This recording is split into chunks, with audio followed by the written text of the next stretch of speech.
بسم الله الرحمن الرحيم.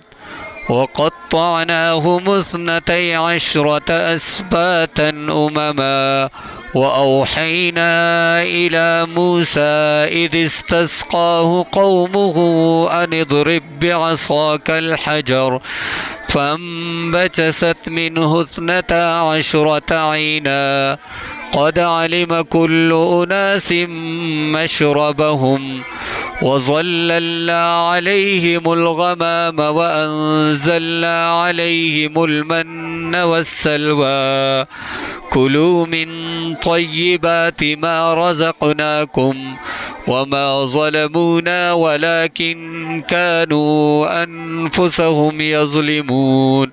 وإذ قيل لهم اسكنوا هذه القرية وكلوا منها حيث شئتم وقولوا حتة وادخلوا الباب سجدا نغفر لكم خطيئاتكم سنزيد المحسنين.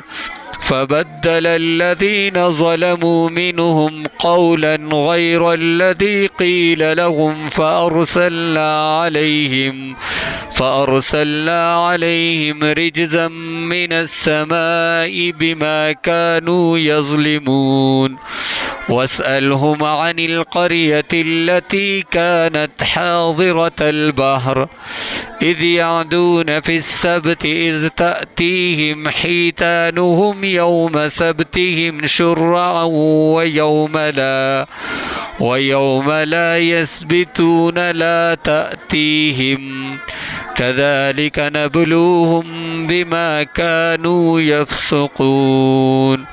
صدق الله العظيم.